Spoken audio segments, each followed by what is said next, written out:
we're working that visible, invisible dynamic between Scorpio and Taurus. That is so huge because we want those tangible results, but we have to, at some point, surrender and allow Spirit to work through you in your life in ways that a lot of people are just not comfortable with a certain amount of mystery. And, we're just going to have to get okay with it because we are in such new territory that there's still a lot of unknowns. So it's easier for you to stay focused on you and what's important to you, where your priorities lie, than it is for you to be concerned about how this is going to unfold in the world.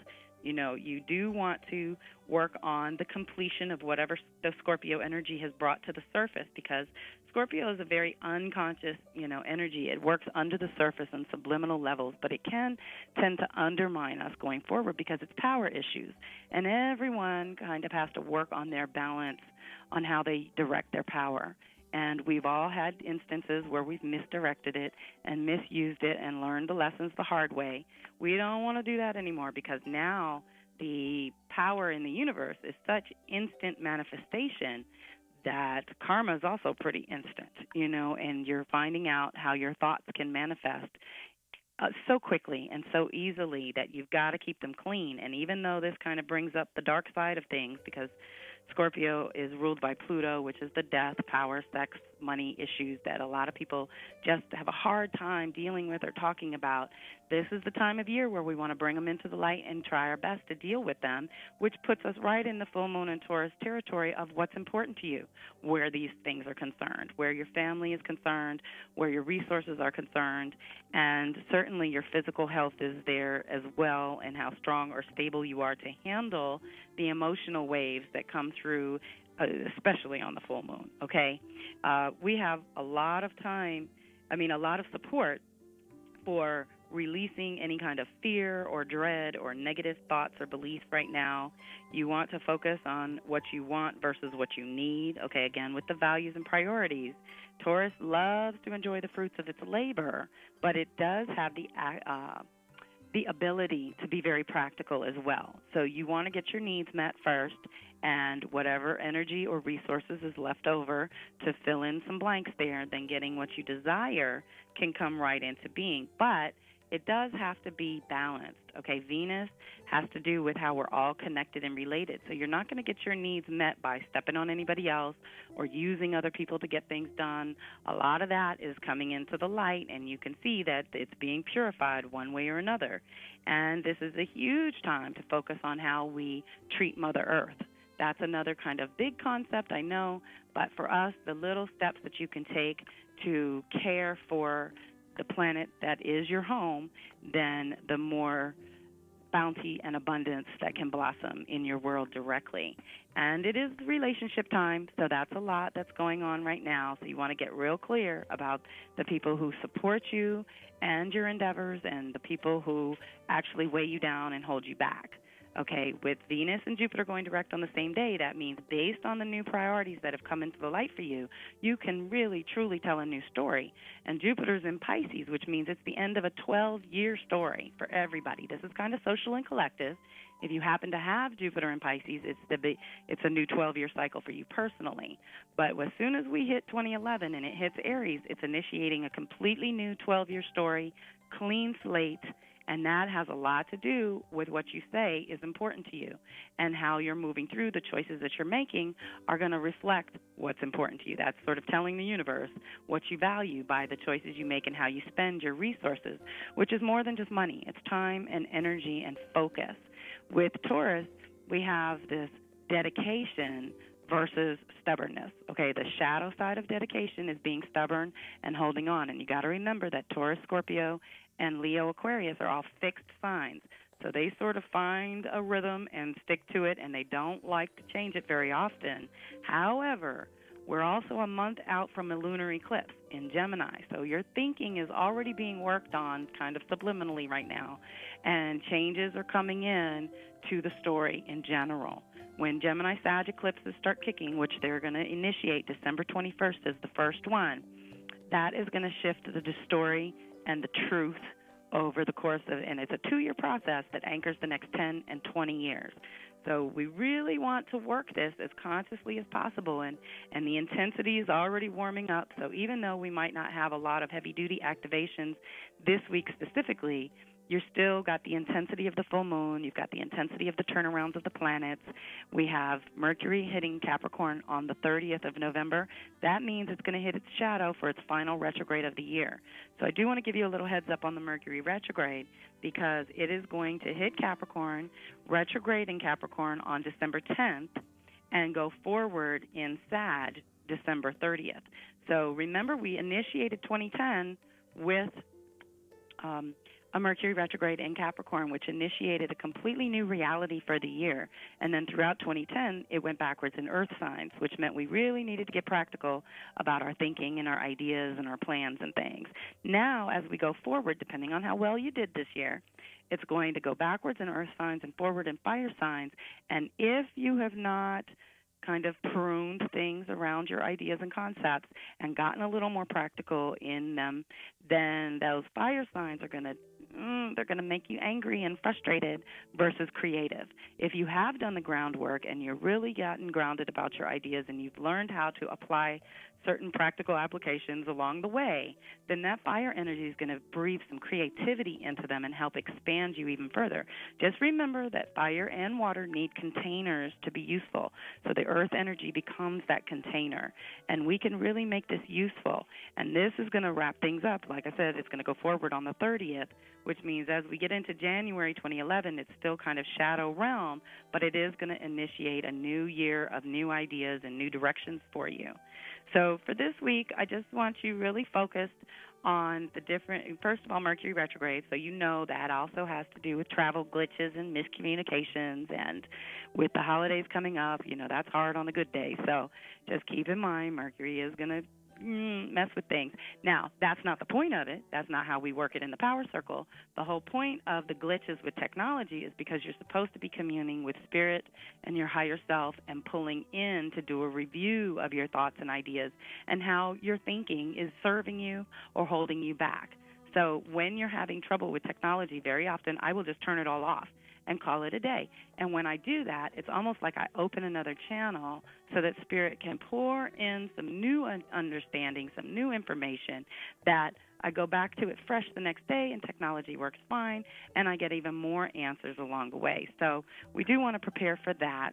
And like I said, Uranus will be the last planet in December, big planet anyway, going forward December 5th, and then we're moving toward the solstice and the eclipse energy.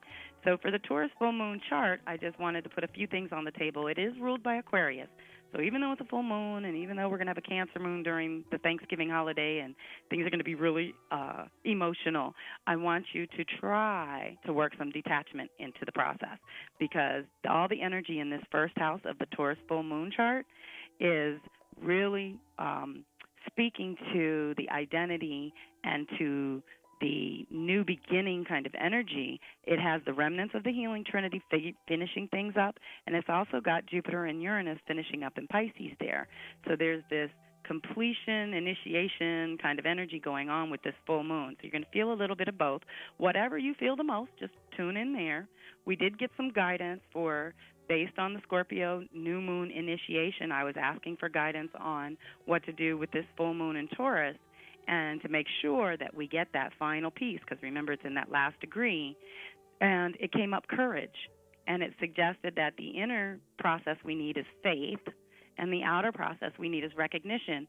And I just felt really strongly to let people know that that recognition may not be in the form of kudos and a parade on your behalf. It's more like recognizing you by sharing in the bounty, by providing resources for your projects, by recognizing your value, because Taurus full moon is certainly going to shine a light in your worth and value, self-worth and self-value corners of your chart. Okay, so those things might be coming up, and you're going to have that courage to be your authentic self. Okay, we know this has been worked over for the last couple of years. Okay, since the Leo Aquarius eclipses of 08 and 09, Spirit has been pushing and pounding, and the planets have been assisting in getting us heart-centered and giving us the courage to really be our authentic selves and shine our little specific one little light that each individual has, combined with all the other lights, gives us just this bright, shining possibilities for humanity. So we're definitely tuning in there. And when I asked kind of how we were going to have that courage and faith and yield that recognition along the way, I turned to a book called Sunlight on Water by Flo Magdalena, and we got the flame of pure intent. So since the Scorpio energy has been working, it's been purifying your intent. Okay, you have to be clean about everything you're doing right now. The whole world has got things coming into the light, and things are becoming more and more transparent. And the energies and entities and humans and corporations and different, people along the way that are, let's say, profiting or succeeding, appearing to succeed on the backs of others, on the discomfort or the downfall of others, they are no longer going to be able to sustain that, okay?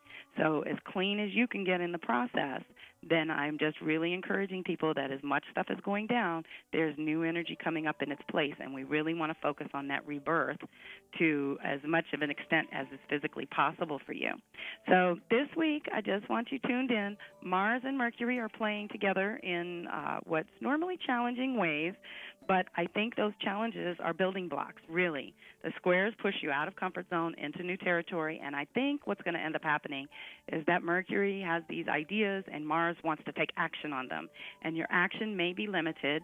I'm thinking because of 3D and resource issues, but what you've got to do is, again, what can you do? Don't focus on what's not working and what you cannot do just yet, because, again, these are cycles. These patterns open up and flow comes back in, and you will be able to act on them going forward. But right now, Mercury is going to challenge the Jupiter and Uranus as it moves through Sag and Pisces, and that's a lot of the faith and the belief system things. So if you are having trouble keeping the faith, moving through, just know that this is a test, and you have to get really clear about who you are and what you want, and then that won't be so challenging. And later next week, as it moves on, it's going to, because Mercury goes backwards, it's going to hit it again. Well, Mars is hitting Sag, and then that's going to hit the Jupiter-Uranus thing in Pisces. And so, again, with the action steps you want to take on the new story, on the new revelations, might be a little limited right now, but that's not a permanent condition. It means that it's kind of slowing you down so that you can learn something at this juncture. So I just want to let you know this Taurus full moon is really potent. It's shining a light on what you've created thus far, as well as what might be blocking your full potential.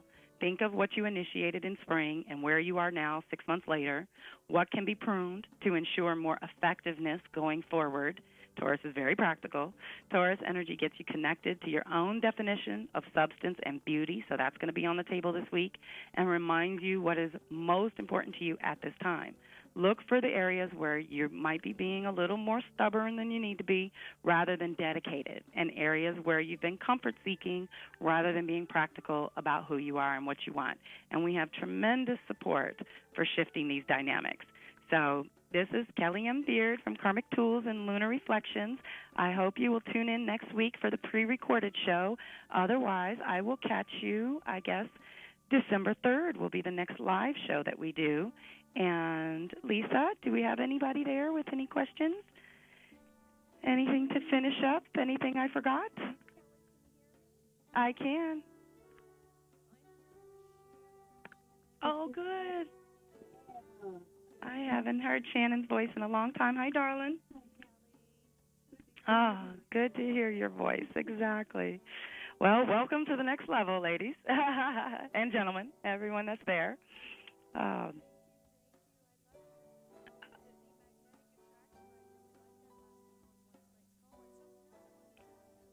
Yes. Yay. Wow.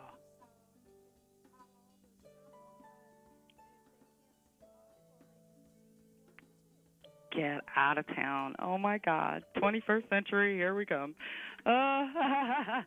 Welcome to the next level. I've been so avoiding new technology, I got to tell you, but I know the universe is pushing us all that direction, and it's all good. We're going to learn some new tricks in the new year, that's for sure. Well, I am committed to making every possible effort to get there on the equinoxes and solstices. I'm thinking I want to spend maybe the cross quarters in Atlanta